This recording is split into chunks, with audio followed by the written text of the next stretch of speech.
And today we discuss a new topic, probability.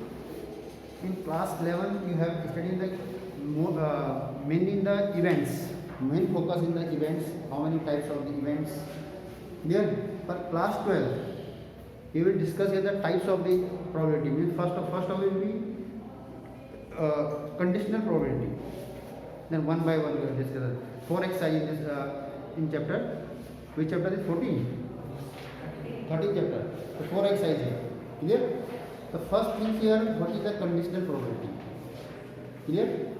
The conditional probability means same probability is not different, but this probability will here is suppose one condition is given, you will be find the answer, find the probability of the under this condition. Suppose 2 events are given. You know the sample space random experiment, you know or not? What is the first thing is random experiment. Random experiment. You know random experiment or not? This is a class 9 10th level 11 में आपने पढ़ा होगा इसमें पढ़ा.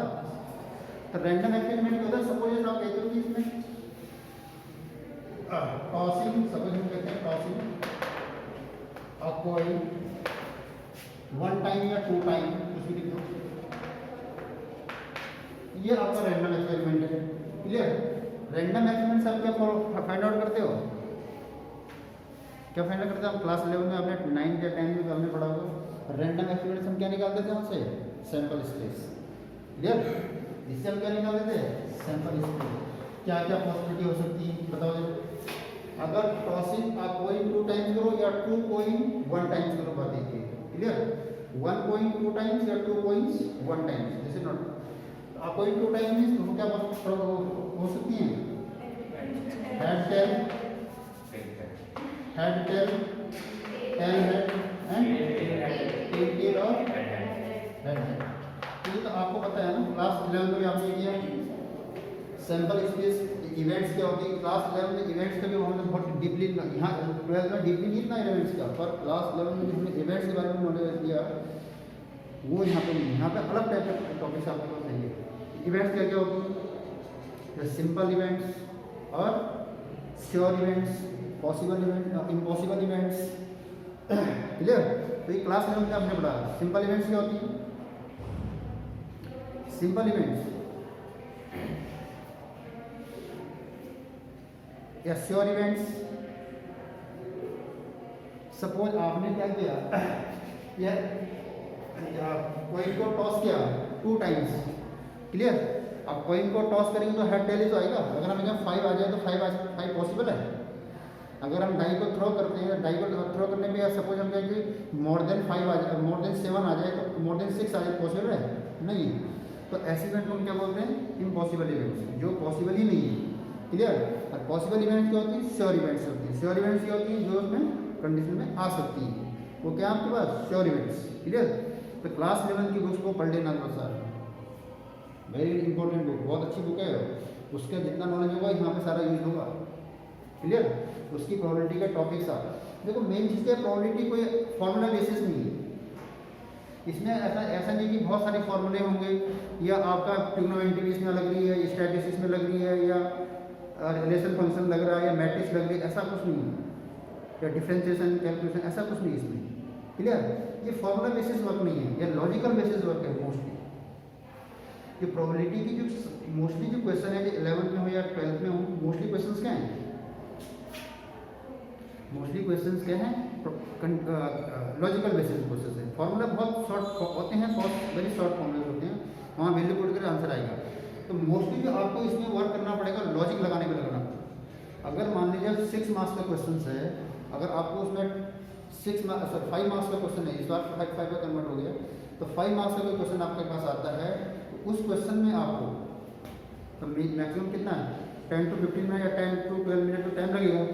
तो जो mostly time आपका use होगा वो लॉजिक लगाने में लगेगा कि लॉजिक क्या है क्वेश्चन में. 6-7 मिनट तो आपके लॉजिक में ही हो जाएंगे. बाकी आपने पुट करना है, कैलकुलेट करना है, बहुत शॉर्ट टाइम का वर्क. तो मेन थिंग्स प्रोबेबिलिटी में क्या है? लॉजिकली थिंग्स को आपने समझना है कि लॉजिक क्या कह रहा है. ठीक है ना? Identity is not important. Identity तो बात सेकेंडरी थिंग्स इसमें. तो हमारा क्या रहता है? जैसे हमारे पास रैंडम एक्सपेरिमेंट चीज अब मैं आपको बेसिक से बताऊँ। पहले होता है रैंडम एक्सपेरिमेंट, वहाँ से हम क्या निकालते हैं, सैंपल स्पेस। सैंपल स्पेस से क्या बनता है आपके पास, इवेंट्स क्या बनती हैं। तो हमने जब में सीखा ना, मैं वो चीज़ बता रहा हूँ। अभी हम कंडीशनल प्रोबेबिलिटी में नहीं है, अभी मैं आपको बेसिक बता रहा हूँ। कंडीशनल प्रोबेबिलिटी में क्या है, रैंडम एक्सपेरिमेंट, फिर सैंपल स्पेस, फिर इवेंट्स। अब इवेंट्स इसमें क्या है, इसकी इवेंट जो आपके सैंपल स्पेस के जो भी इवेंट्स आप लोगे हैं, जैसे आपने A1, A2, A3 या E1, जितनी भी आप इवेंट्स में लेंगे वो सैंपल स्पेस से बाहर नहीं होनी चाहिए, दिस विल नॉट आउटसाइड। ठीक है, जो भी हम इवेंट्स बनाएंगे वो कहाँ बिलोंग करेंगे, सैंपल स्पेस। तो सपोज हम यहाँ पे इवेंट E1 कर देंगे,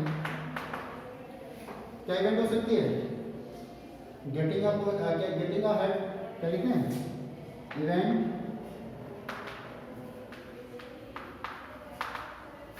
टी से getting at least one head कर दे या वन टेल दोनों बात की। क्या करता हूँ, इवन इवेंट मैंने क्या बनाया कि गेटिंग इवेंट के getting at least one head, कम से कम एक हेड होना चाहिए। क्लियर। तो अगर इवन इवेंट आपकी है, इसका क्या होगा, या E1 कर लो या EF कर लो, कोई दिक्कत नहीं, इसी से हम कंडीशन में कन्वर्ट कर देंगे। क्लियर। तो E कर दिया हमने, तो नेक्स्ट क्या है इसमें, एट लीस्ट वन है। एट लीस्ट वन है में कितना आएगा, HT PH HH। समझ आएगा पॉइंट क्या है, स्टोरी क्या है, इसका लॉजिक क्या है। तो इसमें लॉजिकली कहीं आपने क्या कर दिया, event getting at least one head, और आपने ये दो लिख दिया, इसको छोड़ दिया, तो क्या होगा, आंसर मिस्टेक हो जाएगी। क्लियर। सपोज दूसरी इवेंट में क्या बना दूं, एफ, जरूरी कि EF में बनानी, पर इस क्वेश्चन को मैं कन्वर्ट करना चाहूंगा फिर कंडीशनल में। क्लियर, इसलिए EF करो। आप ABC भी ले सकते हो, E1 E2 भी ले सकते हो, तो ऐसे कंडीशन में किस लिए आप E और F ही ले लेंगे। ABCD कोई भी आप अल्फाबेटिकल लेना है, कैपिटल लेटर में, स्मॉल लेटर में नहीं होना चाहिए। क्लियर। अब सेकंड इवेंट क्या ले सकते हैं, इवेंट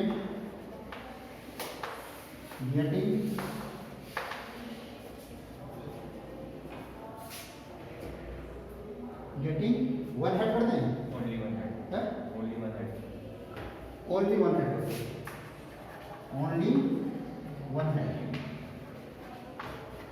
क्लियर। टेल भी कर सकते हो, कोई प्रॉब्लम नहीं, पर ओनली वन हेड। अब इसमें इवेंट क्या बन जाएगा आपके पास, HTN TH, ये आपकी क्या इवेंट बन गई है। क्लियर ना। अगर सपोज हमें अभी कंडीशनल में हम इसको सॉल्व करें, अभी हम सिंपल इसकी प्रोबेबिलिटी फाइंड करें, तो कैसे फाइंड करेंगे, क्लास 11 अकॉर्डिंग क्लास 11 के हिसाब से पूछ रहा हूँ, अभी 12 के हिसाब से नहीं, 12 के हिसाब से बताएंगे इसको, पर 11 के हिसाब से सपोज हमको इसको सॉर्ट आउट करना है, सॉल्व करना है, तो कैसे सॉल्व होगा ये इवेंट को, हम आपको निकालनी क्या है, प्रोबेबिलिटी ऑफ E निकालनी है and probability of F find करनी है। Clear not, according to class 11 कैसे सॉल्व होगा, टेल मी। आपके पास कितनी 1 2 3, कैसे निकालते हैं प्रोबेबिलिटी है। देखो इसमें हमने वहां पे बोल पढ़ा था एंड एंड और का भी, इसके निकालने के 2 मेथड्स हैं, जो हमने 11 में पढ़ा था उसका भी यहाँ इस्तेमाल यूज आप कोई मेथड कर सकते हो, पर स्पेशल क्वेश्चन में आपको स्पेशल टेक्निक भी लगानी पड़ती है। किसी क्वेश्चन में आपके पास आएंगे अभी, जैसे हम आगे बढ़ते जाएंगे इंडिपेंडेंट में जब हम जाएंगे, ठीक है ना, तो वहाँ पे आपको स्पेशल टेक्निक से करना पड़ेगा, जो अभी आपको बता दूँ। करेंगे आप किसी तरह से, तो दोनों में से किसी से करो आप इस एक्सरसाइज में, तो कोई प्रॉब्लम नहीं आएगी, आंसर तब भी सेम आएगा। और स्पेशल टेक्निक है आपने 11th क्लास में भी सीखा होगा, और यहाँ भी इंडिपेंडेंट में आपको करना पड़ेगा। नेक्स्ट एक्सरसाइज तो आपकी आएगी। तो जैसे अगर हम PE निकालना चाहते हैं, तो PE कैसे निकालेंगे, कितने इवेंट है इसमें देखो, 3। अच्छा हम कॉइन को टॉस कर रहे हैं, तो हेड आने की प्रोबेबिलिटी कितनी होती है, 50%। कॉइन को टॉस करें तो दो ही फेज है ना, हेड और टेल, तो 50% जो है हेड आने की भी, और टेल आने की प्रोबेबिलिटी कितनी है 50%। तो हेड और टेल की कितनी जाएगी, 1/2 इंटू 1/2, देखो यहाँ पे जो लगा हुआ है ना xt and h and t, या तो हेड आया होगा हेड एंड, या तो हेड आया होगा या फिर और टेल, h एंड t, इसको कैसे रीड करते हैं ht को h एंड t, या तो हेड आया होगा और हेड आने, और हेड नहीं आया पहले तो क्या टेल h एंड t, और कॉमा जो आपके पास कॉमा है इसको पढ़ते हैं और, इसे क्या पढ़ते हैं इस कॉमा को क्या पढ़ेंगे और, समझ में आ गया। तो इसमें आपने मल्टीप्लाई का साइन लगाना है, इसमें क्या करना है प्लस का साइन लगाना है। जो आपका इंडिपेंडेंट में आने वाला है उसमें यही टेक्निक इस्तेमाल करनी है, इसमें तो आप ये करो चाहे ये करो कोई प्रॉब्लम नहीं, क्लियर। तो दोनों चीज़ आपको बता दूँ, तो हेड एंड टेल, तो क्या था हेड एंड टेल आपका फर्स्ट हो गया, फिर क्या है टेल हैंड, प्लस कर दो इसको, तो 1/2 प्लस 1/2 इंटू 1/2 प्लस 1/2 इंटू 1/2, कितनी बार समझ आ गई। मैं आपको शॉर्ट में भी करेंगे आंसर वही आएगा, क्लियर। पर जो उसका प्रोसेस है वो ये है, जो प्रोसेस है वो क्या है, जो हमने क्लास 9-10 में पढ़ा था वहाँ हम क्या करते डायरेक्ट, एंड जो हमारा था कि सब क्या था number of event total of the event वो करके वहाँ से हम आंसर निकाल देंगे सैंपल स्पेस करके ना, सैंपल स्पेस डिवाइड कर दो उससे भी आ जाएगा आंसर, आंसर लाने में कोई दिक्कत नहीं है। पर जो प्रॉपर चैनल है उसका ये है, कोई स्पेसिफिक क्वेश्चन आएगा आगे तो उसमें हम इसी तरह से करना पड़ेगा, ठीक है ना। तो कितना हो जाएगा बेटा यहाँ बताओ 1/4 प्लस 1/4 प्लस 1/4, ये तो हो गया, आंसर कितना आ गया 3/4, क्लियर। अगर हम इसको शॉर्ट में करते तो क्या लिखते इसको, तब भी हमारा यही आंसर आता या नहीं आता। अगर हम इसको शॉर्ट में करें तो हम क्या करते हैं n E upon n S, ये तो करते हैं, और एन ई में कितने हैं 3 और एन एस में कितने हैं 4, तभी आंसर हमारा ये आ रहा था। ये क्लास 10 की टेक्निक है वो ये थी, ये तो थी क्लास 10 की टेक्निक तो थी n E upon n S, और इसी का आंसर आ जाता है। परंतु अगर हम इस टेक्निक से भी करेंगे तो आंसर हमारा सेम ही रहेगा, answer will be same. But in दोनों में डिफरेंस कहाँ पे आएगा, और जो क्लास 12 में कुछ क्वेश्चन आएंगे डायरेक्ट इससे नहीं होंगे, क्लियर। कुछ 20 की कंडीशन ऐसे पूछ सकता है, यहाँ 20 की कंडीशन में पूछ लीजिए तब आपको यही करना पड़ेगा, क्योंकि इससे काम नहीं चलने वाला। तो इसलिए मैं आपको दोनों चीज़ बता रहा हूँ कि दोनों चीज़ में डिफरेंस क्या है, क्लियर। तो यहाँ पे अगर हम डायरेक्ट क्लास 10 के साथ में तो आंसर फिलहाल तो वही आ रहा है, पर हमने कोई स्पेसिफिक कंडीशन अंदर से पूछ ली है तो फिर आपको इसी टाइप से सॉल्व करना पड़ेगा। वो इस एक्सरसाइज में नहीं, नेक्स्ट एक्सरसाइज में आपके आएगा, क्लियर। इतना समझ में आ गया। अब सेम हम ये करते हैं क्या, प्रोबेबिलिटी ऑफ एफ कितना जो प्रोबेबिलिटी है डायरेक्ट बता दो कितना होगा, 1/2, कितनी बार समझ में कितना है 1/2 1/2 1/4 और 1/2 1/2 1/4 तो 2/4 अपॉन 1/2, क्लियर। तो आपका ये आ गया, ये डायरेक्ट कर दिया सिमिलरली करके, क्लियर। अब ये तो आपका सिंपल हो गया, क्लास 11 और 10 के हिसाब से आपका क्लियर हो गया। पर जो क्लास 12 में टॉपिक है वो सिंपल ऐसा नहीं पूछ रहा आपको, वो पूछ रहे हैं आपको कंडीशनल लगा करके। कंडीशनल में क्या है, अगर सपोज इसी एग्जाम्पल को हम क्लास 12 के हिसाब से कंडीशनल प्रॉपर्टी के हिसाब से सॉल्व करें तो कैसे सॉल्व होगा कि सपोज एक इवेंट, इसमें 2 इवेंट है ई एंड एफ, अगर ई एंड एफ में वन इवेंट क्या ऑलरेडी अकर्ड हो जाए तो find the probability of the second events. दूसरी इवेंट भी निकालनी है आपको, एक इवेंट ऑलरेडी का वही अकर्ड है पहले से, उसकी आपको निकालनी नहीं है, निकालनी उसके रिस्पेक्ट में दूसरे की है, उसके रिस्पेक्ट में दूसरे की आपको प्रोबेबिलिटी फाइंड करनी है, क्लियर। तो सबसे पहले उसको लिखेंगे कैसे, अगर हम यहाँ पे कहें probability of E upon F, E bye F, इसका मीनिंग क्या है, what the meaning of this, या हम इसको ऐसा लिखते हैं probability of F by E, इसका मीनिंग क्या है, यही कंडीशनल प्रोबेबिलिटी है, यही कंडीशनल प्रोबेबिलिटी है।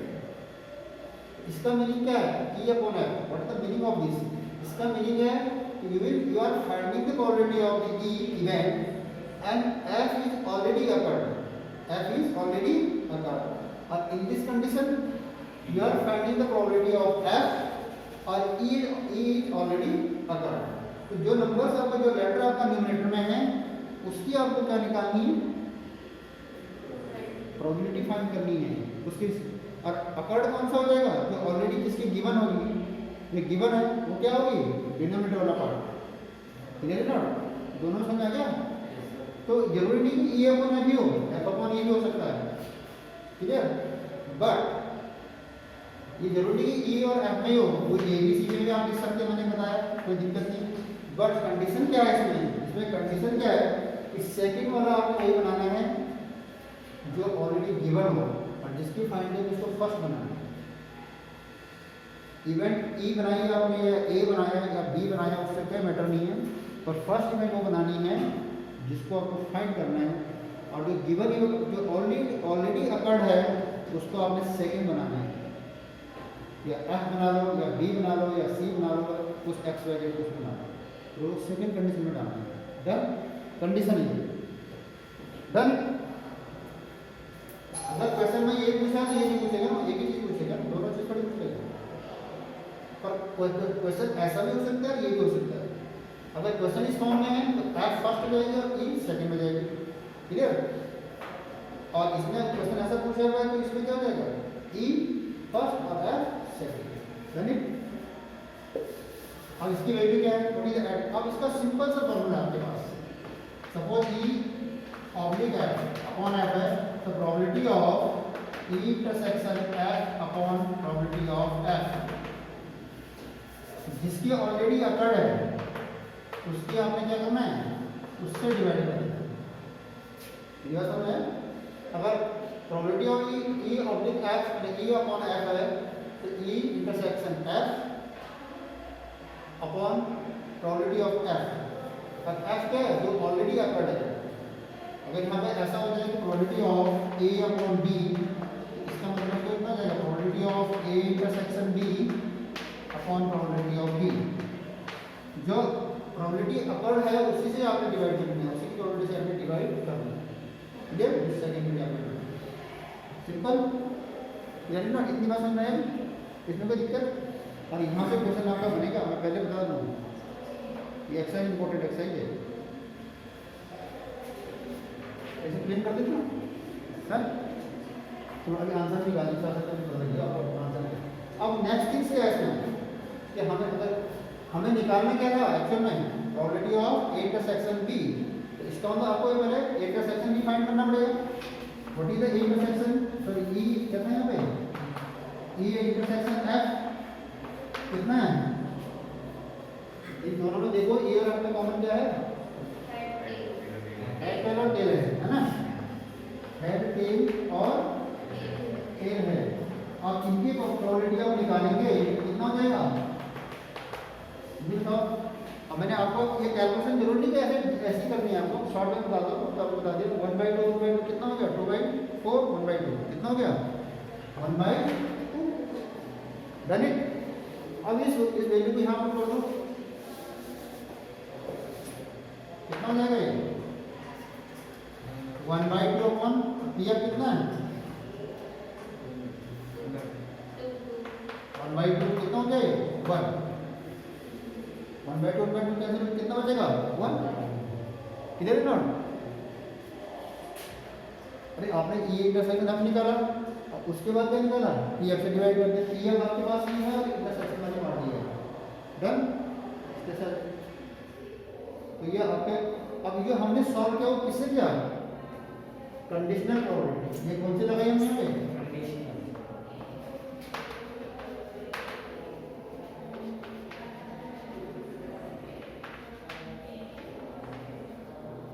कंडीशनल प्रोबेबिलिटी से हम इसको सॉल्व करते हैं। कंडीशनल प्रोबेबिलिटी का ये छोटा सा फॉर्मूला है,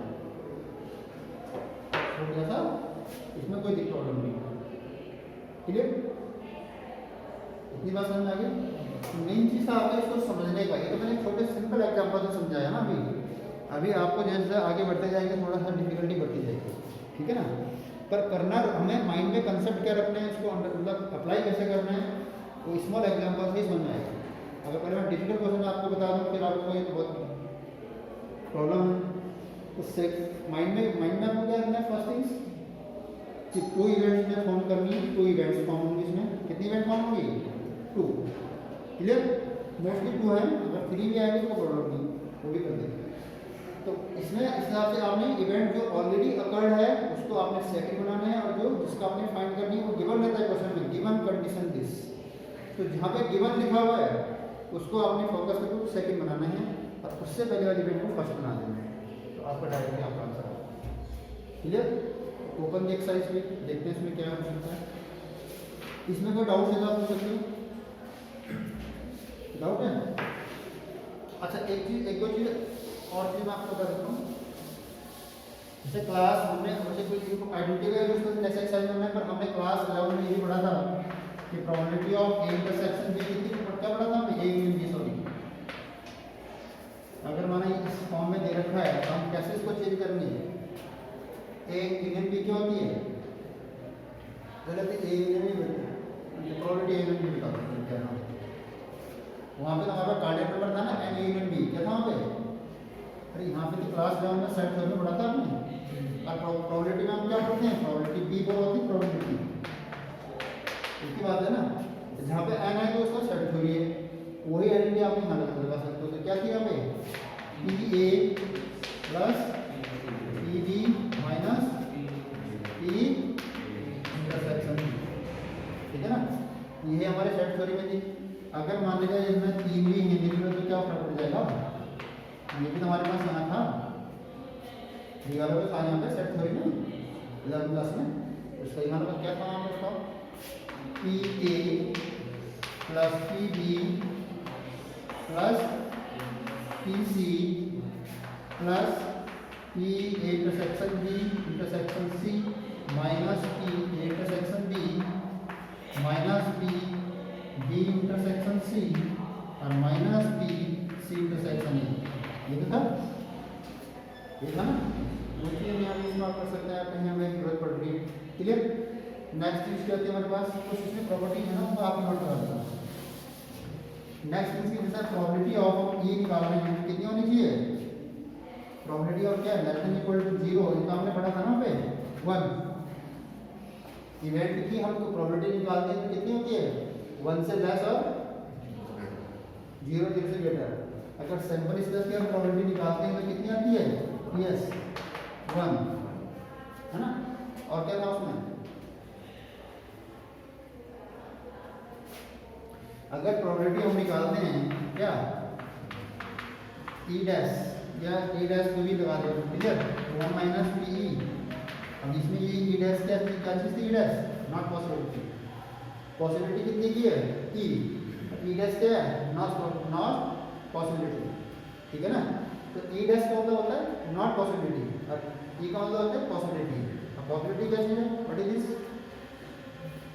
अगर किसी काम की प्रोबेबिलिटी करने की अगर 1/2 है तो ना करने की कितनी होगी, 1 माइनस दिस, टोटल कितनी होगी प्रोबेबिलिटी 1, क्लियर। आज छुट्टी होने की प्रोबेबिलिटी क्या है, 12 बजे है, और प्रोबेबिलिटी कितनी है, सपोज 1/2 है, तो ना होने की भी तो सोचिए, अभी ऑर्डर आ जाएगा नहीं है, 2 बजे तक रुकना करना पड़ेगा,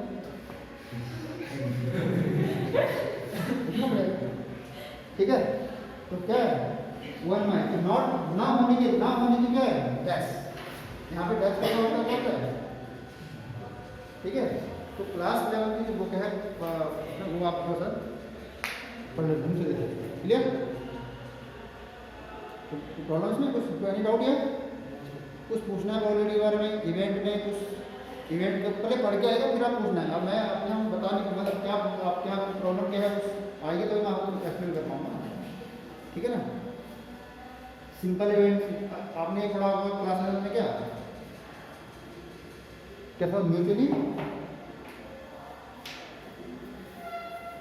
एक ना म्यूचुअली क्या था, इवेंट थी ना, म्यूचुअली एक्सपेंस, म्यूचुअली इवेंट थी ना, एक एग्जॉस्टिव थी, एक म्यूचुअली क्या थी, हाँ एक्सक्लूसिव इवेंट्स, और म्यूचुअली एग्जॉस्टिव इवेंट्स थी, उसमें 2 थी ना।